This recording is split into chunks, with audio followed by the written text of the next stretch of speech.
بسم الله الرحمن الرحيم لا حول ولا قوة إلا بالله العلي العظيم الحمد لله رب العالمين وصلى الله على سيدنا ونبينا أبي القاسم المصطفى محمد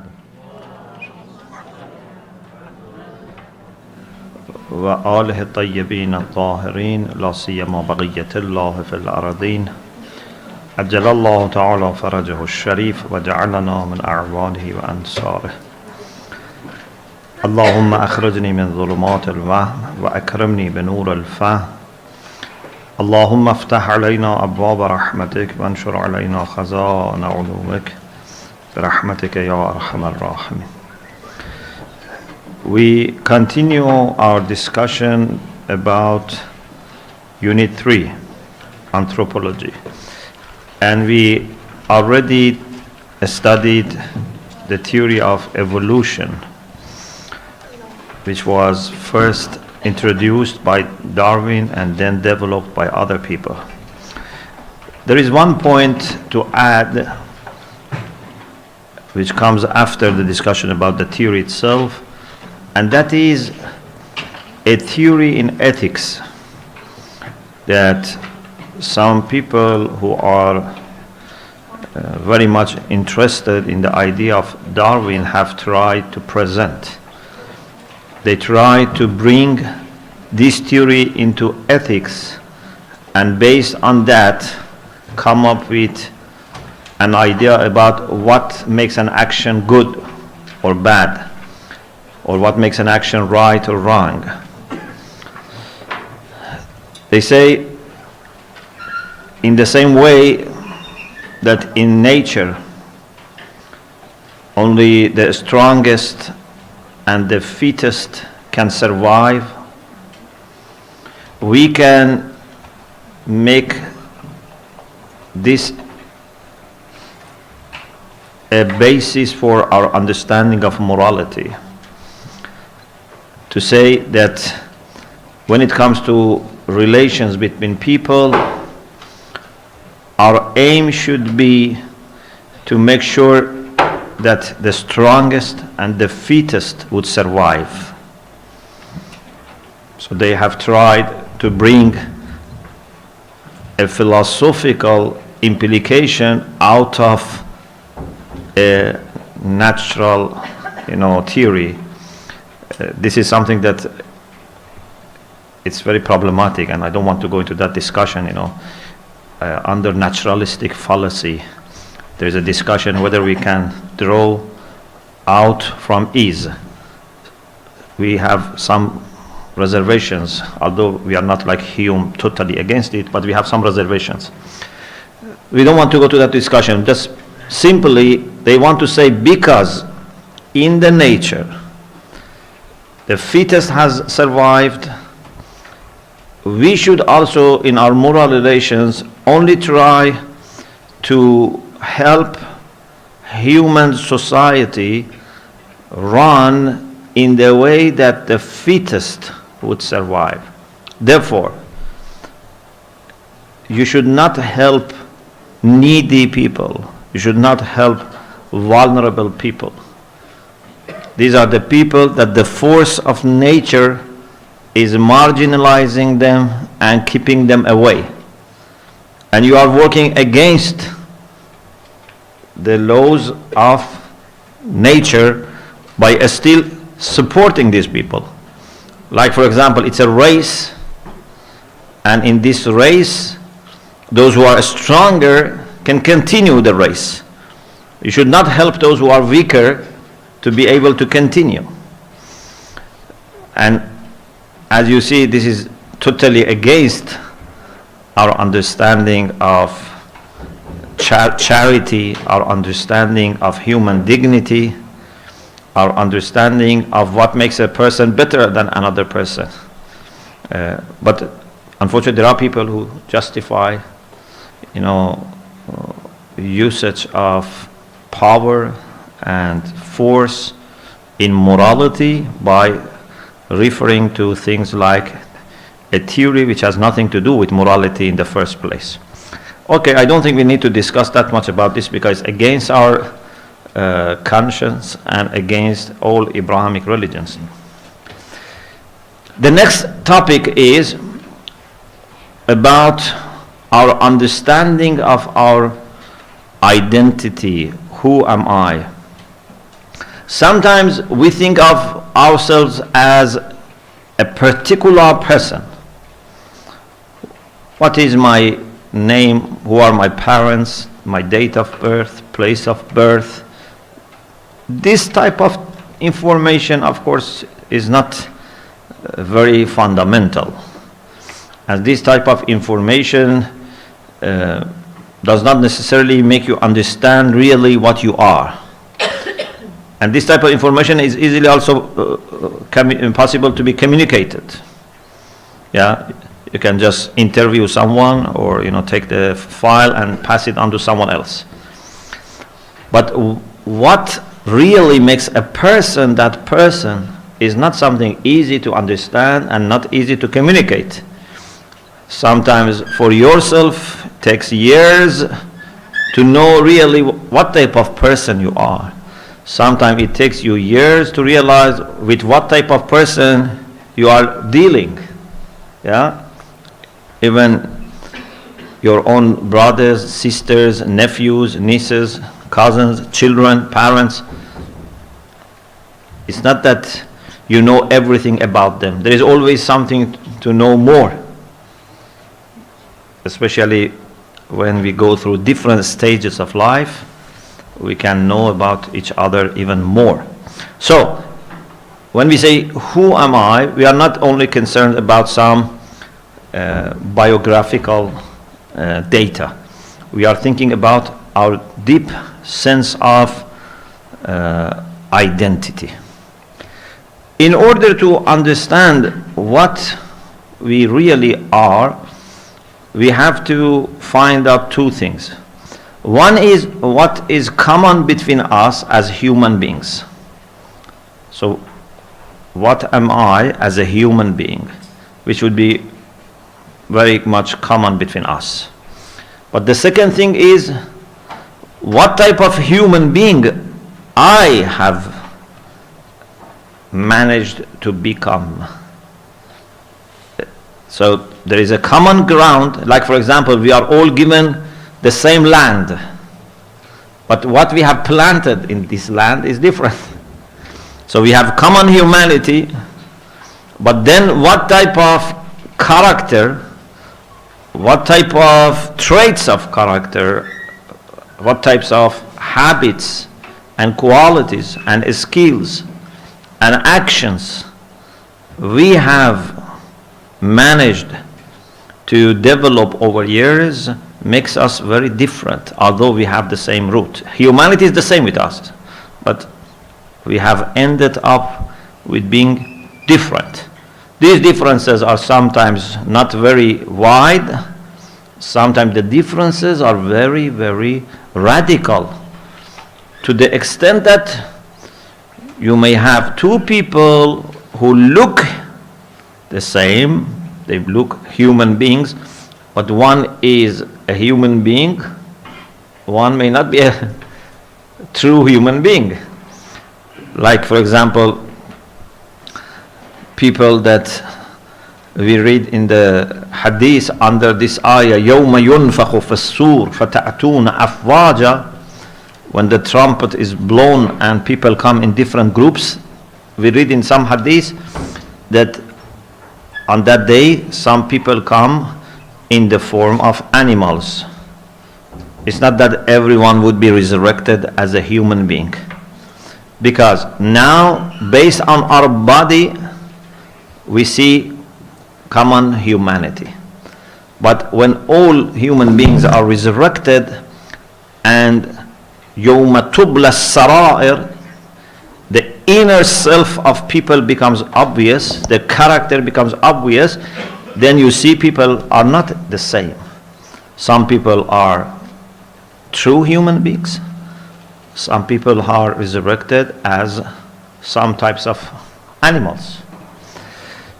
So, we need to understand two things: our common humanity and what we have done with it how we have dealt with it, how we have developed our humanity.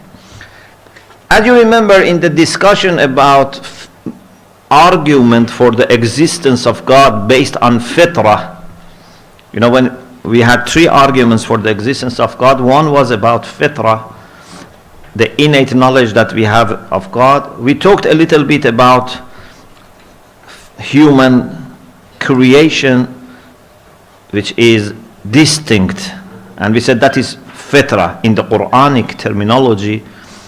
When Allah says فَأَقِمْ وَجْهَكَ لِلدِّينِ حَنِيفًا فِطْرَةَ اللَّهِ الَّتِي فَطَرَ النَّاسَ عَلَيْهَا, in Surah Rum, when Allah talks about fitrah that Allah has created us with, that is a special type of creation of human beings. We talked about it there. And we said there are things that are in our fitrah which makes us different from animals. Although in our nature, in our physics, and even some aspects of our soul, we have lots of commonalities with animals, as also we have commonalities with plants. But that side, that aspect of our creation which is only for us, exclusive to us, that is our fitrah. And fitrah has two major aspects. Part of it is certain types of understanding and knowledge that we have. We as human beings have some type of understanding that animals don't share with us. They don't have. For example, we said human beings not only know particular things, but they also know general and universal things. We can develop concepts which can be applied to different instances. For example, in philosophy, in theology, in all sciences, we have lots of general concepts. Animals don't have general concepts. Animals don't have a concept like human being, or for example a concept like book, or a concept like cat or dog. They have particular knowledge, they have a specific knowledge, they know by instinct what to do in response to a particular situation, but they don't have theories, they don't have general ideas, general assessment, and this is why they cannot improve, they cannot build upon their experiences. So always what they do is a specific response to a specific event, nothing beyond the moment, nothing beyond the context, nothing for future, no preparation, no planning for future. If they do something that to us looks like planning, it's all done by instincts. It's not that they make planning. They do things that they may not be able to say why and how.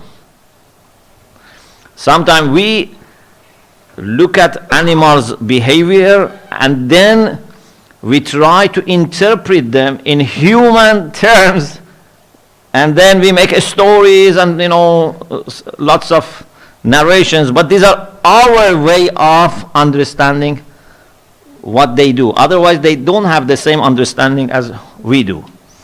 In any case, part of human fitrah is about our understanding, our knowledge. Part of it is about our desires, our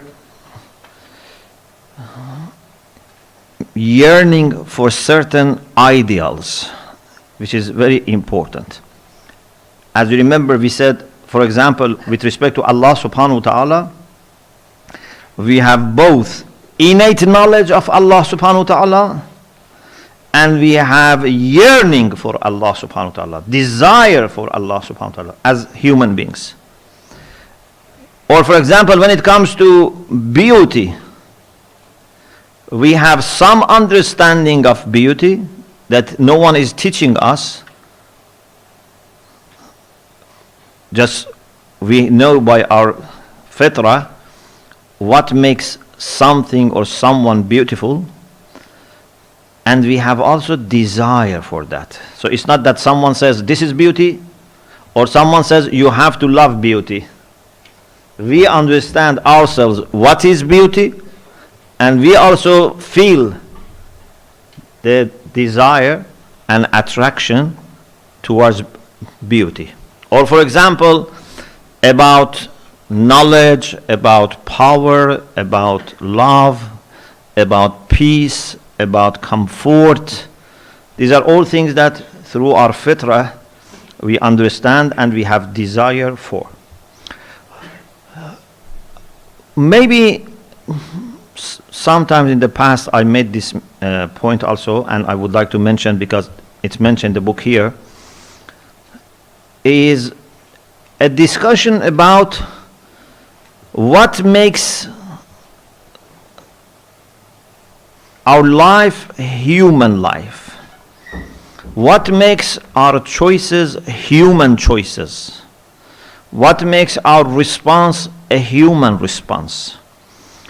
This is very important discussion, and I hope inshallah I will be able to explain it in the time that we have. You know, we have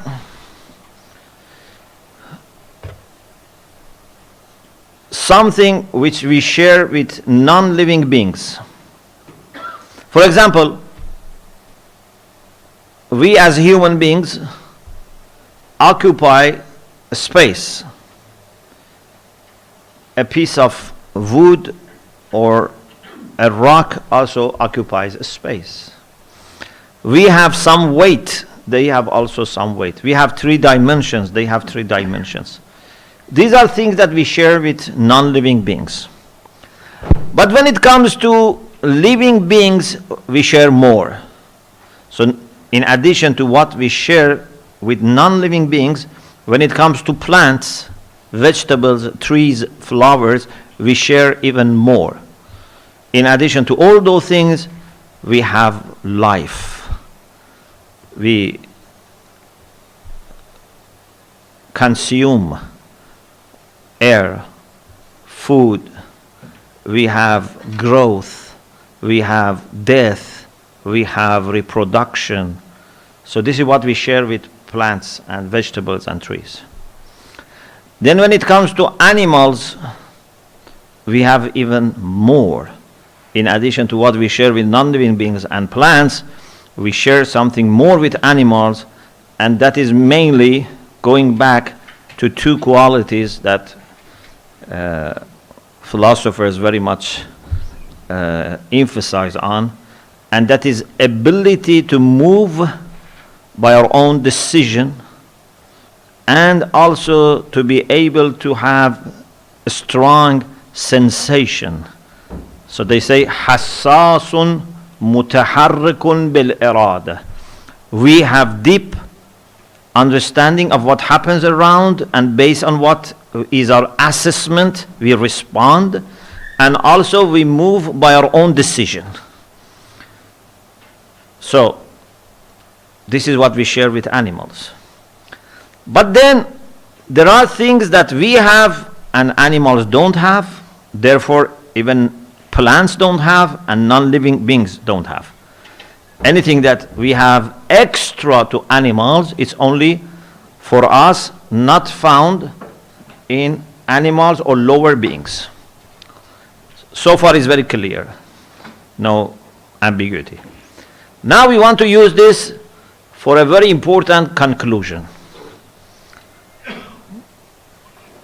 What makes us human beings? And what makes our choices human? What makes our life human? is related to which of these things? The things that we share with non-living beings, the things that we share with plants, the things that we share with animals, or the things that we don't share with any of them? Which of these things are most important things in making us human? The things that we don't share, the things which are exclusive to us, which are distinctive.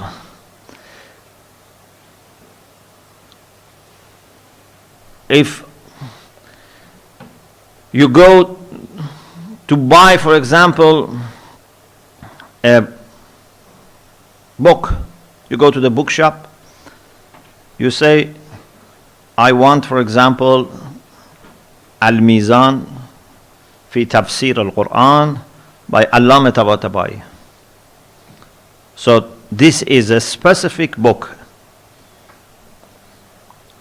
This book is a combination of different features. Okay, for example, Al-Mizan is 20 volumes in Arabic. Suppose we take one volume. This book is an object. Yeah, it has some weight. For example, is 500, 600 grams. But you are not interested in this book because of its weight. Or for example, it's certain color. You are not interested in its color. Or it's from paper and ink and glue. Again, you are not interested in that. Even if it is Arabic, but another book, you are not interested in just being Arabic. Or even if it is tafsir, you say, no, I want Al-Mizan. I don't want anything which has weight or anything which has this color or anything which is in Arabic or anything which is printed or anything which is in tafsir. Even it is by Allama Tabatabai, but it's another topic. I want this book. And the reason I want this book is not what is common between this and other objects or between this and other papers or even between this and other books. I want what is special about this book. So the reason I want this book is its distinctive, exclusive features. Yeah? So maybe this has 99 other characteristics, but you are only interested in the last one. If you pick up two books from the same shelf, they are printed in the same way, same paper, same even language, but you say, no, I'm not interested in this one, I want this one. Or for example, you go to a place to buy some sapling for example, your garden. You say, I want to have apple tree. The gardener says, I can give you something with the same size. You say, I am not interested in the size. The same weight? No. I give you a flower? No. I give you a tree, sapling for tree? No. I give you sapling for another fruit tree? No. I only want apple tree. So if everything is the same, just it's not apple tree, I'm not interested. Because what makes me interested in this, it's that exclusive feature. In philosophy, we have a rule which explains the same thing but in philosophical terms. And we say, حقيقة الشيء بفصله الأخير. حقيقة الشيء بفصله الأخير. Philosophers, when they analyze every essence, they divide it into two aspects: genus, or you say genera, and differentia. Genera is common, differentia is exclusive. But then something which is differentia, to distinguish it from lower things or equal things, then for something later again becomes part of the genera. So what they do is they try to analyze and analyze and analyze. At the end, what we have as the last differentia, they say that's the main thing. What makes human beings separate from other animals, that's the main thing about humanity. Not what we share with animals or plants or non-living beings. If you planted apple tree and then it grows and becomes very strong, very nice, but doesn't give any fruits, what do you say? Do you say, Alhamdulillah, I am 99% successful? Everything is similar, just doesn't give fruits. You say, no, I am not successful because the 99% which I have was something that I wanted for that 1%, which I don't have now. Okay? For example, it's like, for example, you have a car, excellent car, new car, but you just cannot drive it. It has no petrol. Can you say, Alhamdulillah, 99% is okay, but still I walk? If you are not able to use it, then having the rest is not useful. So now, very important, very, very important implication comes out of this. What is human? What is human is always to be found in what is extra in us, what is special in us, what is not available in other beings. So, if my life is at the service of eating and drinking and things that animals also do, this is not human life. If I was supposed just to have that type of life, so that extra that Allah has given me is wasted. If Allah wanted me to function at the level of animals, why He has given that extra, which is actually the main thing? Okay? That extra is the main thing. Or if I am just acting at the level of plants and trees. So, a human life is the life in which our distinctive aspects, skills, potentials are developed.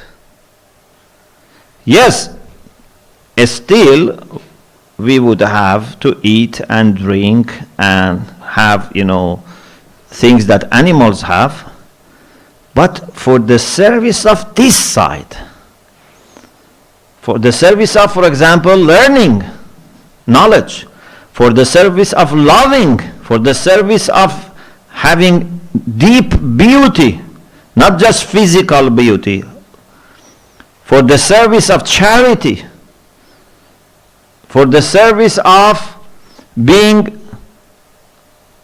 humble, truthful. So you can use your common ground to reach this. But if, God forbids, we only function at the level of animals or lower beings, so there is no point in being human beings.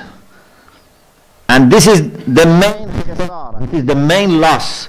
It's like you have a very good, a strong apple tree, it just doesn't give fruits. There's no benefit. Or the benefit is very minimal. Just you can say, I use it for burning the wood.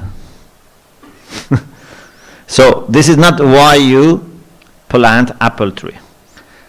So if someone asks you, even if someone is not a religious person,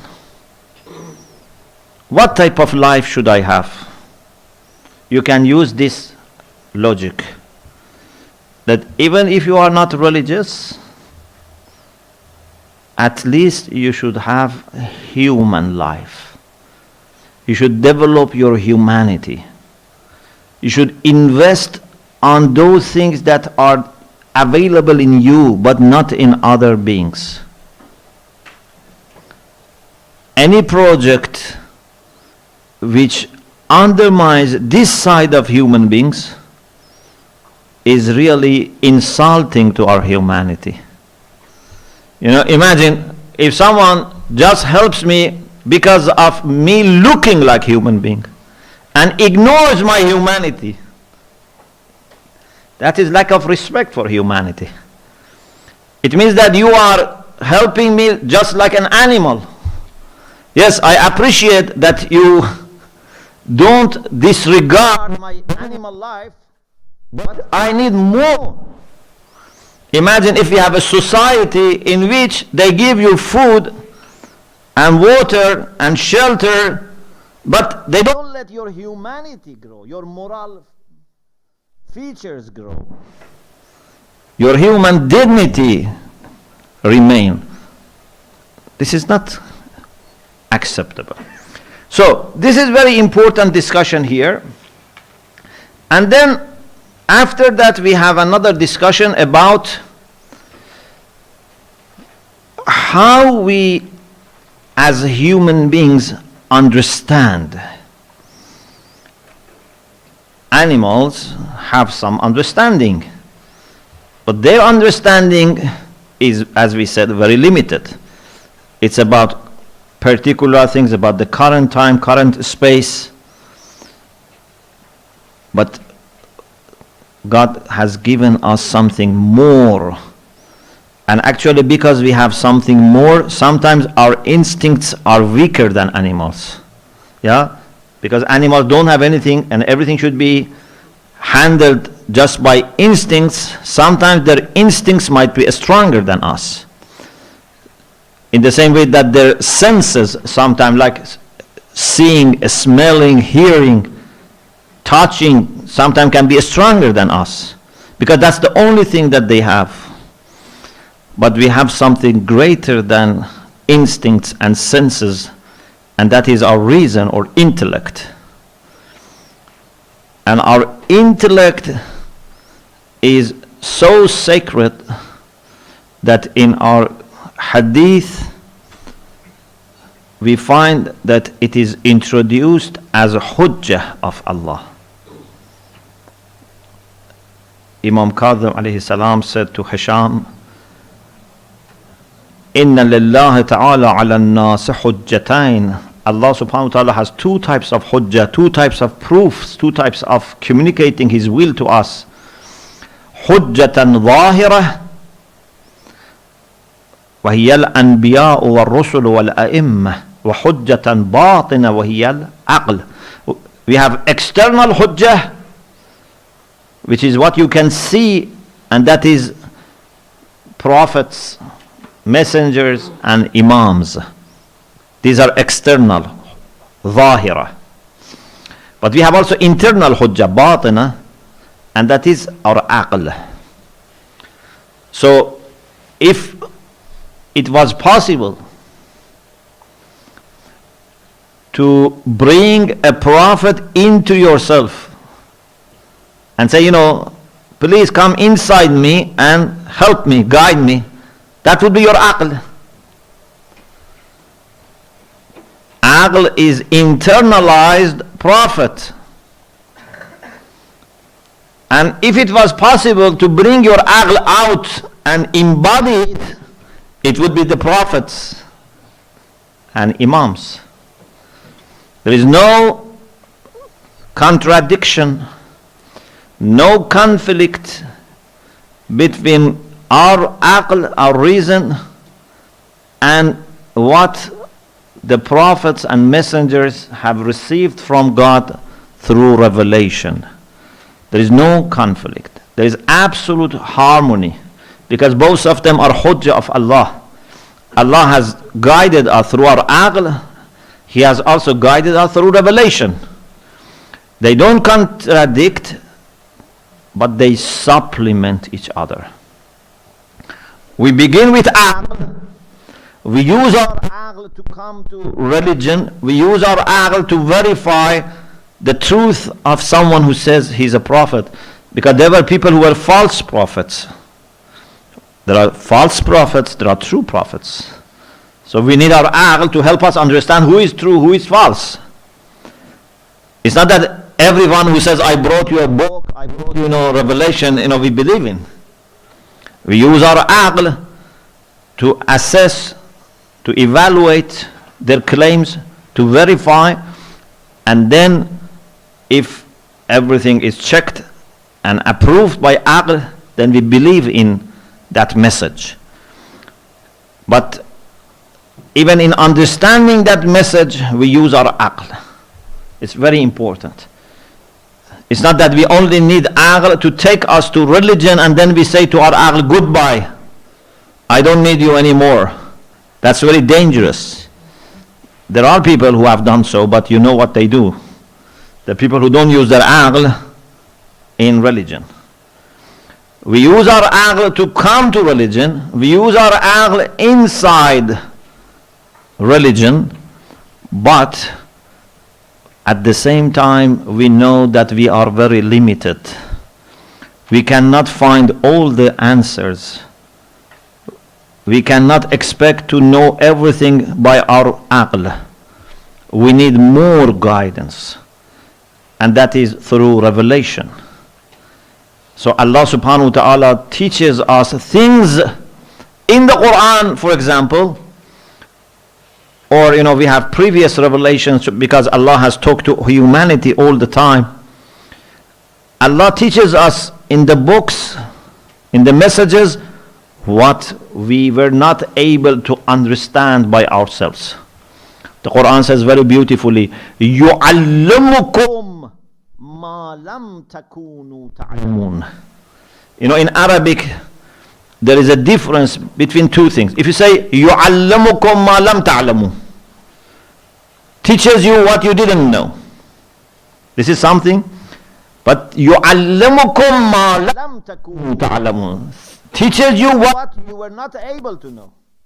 Not just you didn't know. Sometimes I didn't know something, but I could have known. Sometimes I don't know something I could not have known because I had no access, no clue. So the prophets, the messengers, not only help us to make sure that our understanding is correct, our usage of our aql is correct, but also they teach us something more, something that we are not able to understand by ourselves. So there is a discussion in the book about the internal prophet or messenger, which is aql, and the important role that we have for aql. Inshallah, we continue this discussion next week by talking about human dignity. وآخر دعوانا أن الحمد لله رب العالمين.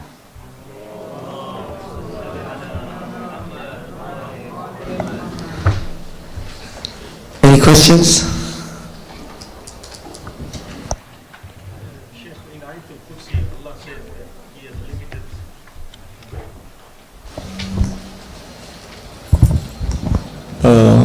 Bismillahirrahmanirrahim. Thank you, Sheikh, for an informative lecture.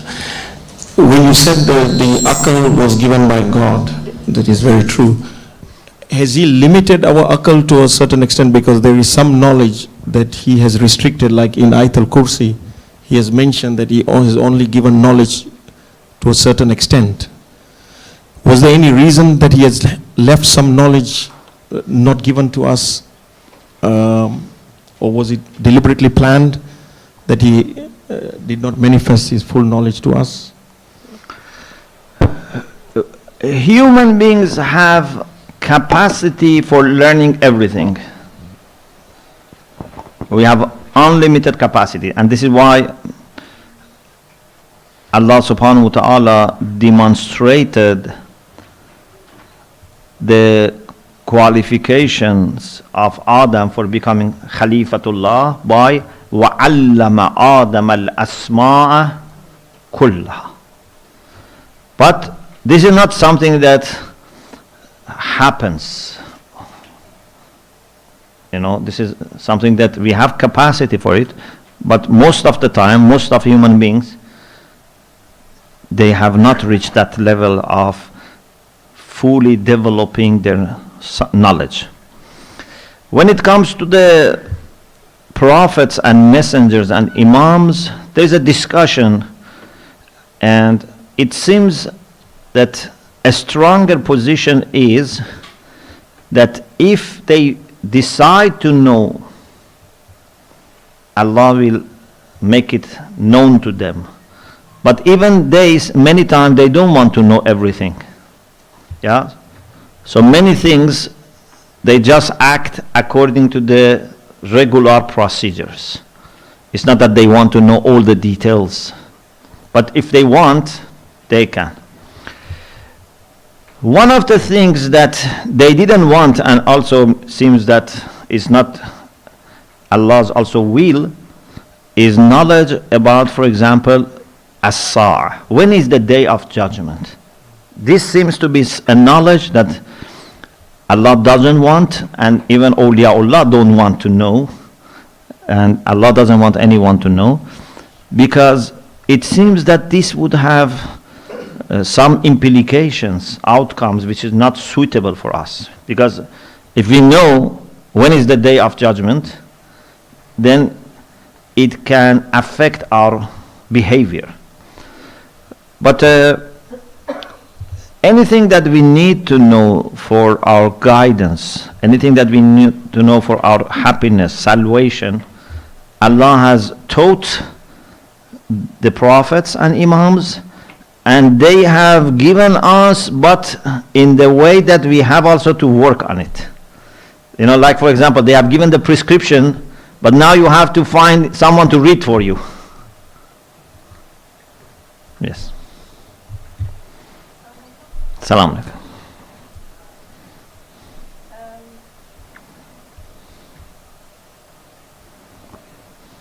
So when we say that fitra is innate knowledge of God, Yes. Could we say we have innate knowledge of prophets and Ahlul Bayt, or is that knowledge just in harmony with that?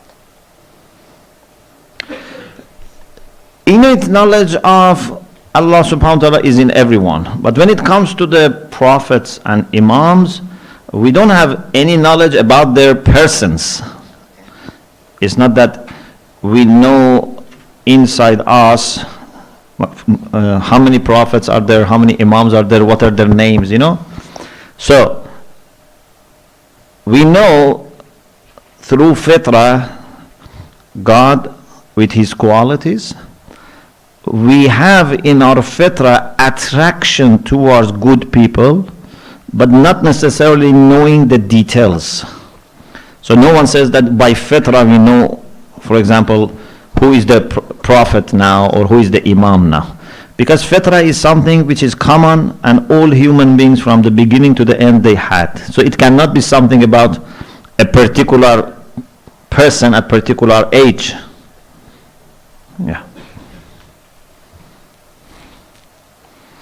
But maybe you can say, we understand through our fitrah that God would provide us with guide. This much. Yes. Assalamu alaikum. Salam. Um, we as humans, we have got the potential to elevate ourselves.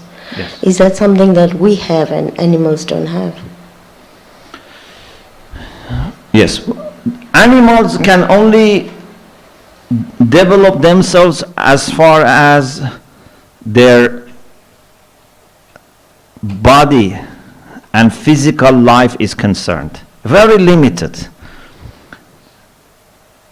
A bird, a cat, a dog cannot that much change their life, their lifestyle, and this is why you see the difference between people or persons or members of the same type is not that much. And also you see that over generations there is not that much change. But human beings have very wide spectrum for change. Sometimes you see people from the same background, how different they are. Sometimes two brothers, two sisters from the same family are very much different, because we have a wide space for making efforts to change. Sometimes can be positive change, sometimes can be negative change. You don't see this diversity in animals. It's very, very limited.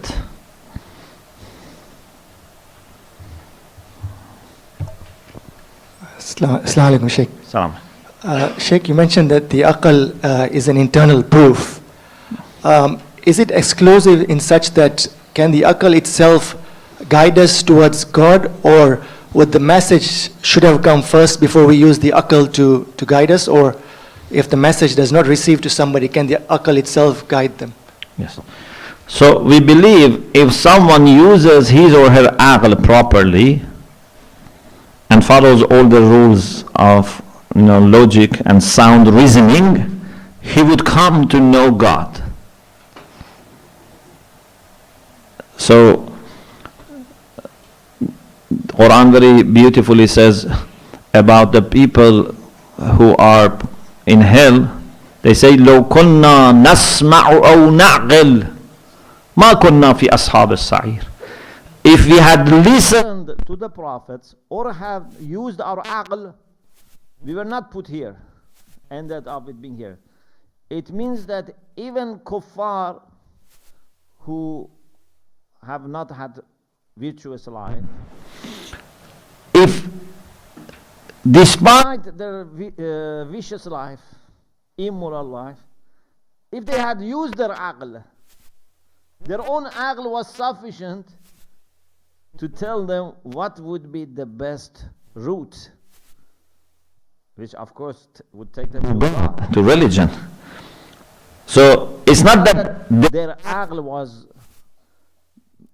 corrupt or misguided them. Aql never misguides. Aql always gives you the same direction. The problem is that we don't listen to aql. We imprison aql. عقلي مغلوب وهوائي غالب. We have defeated aql and arrested aql and put in prison and locked it, and then we go by our emotions. This is the problem. So if anyone uses aql properly, would come to God.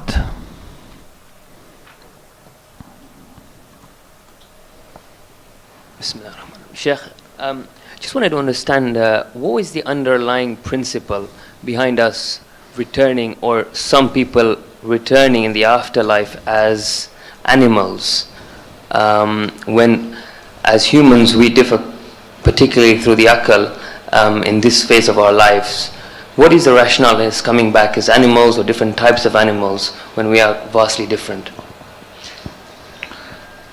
So when the hidden qualities are made manifest, then depending on which qualities we have more, we would know to which type of being we resemble most. So if my qualities were human qualities, then I would be resurrected as human. If my qualities were more like a monkey or a dog or pig, then I would be resurrected in the form which is resembling them more than human beings. But what is important is this is not a new transformation. This is just making something which was there but not noticed obvious. Yeah?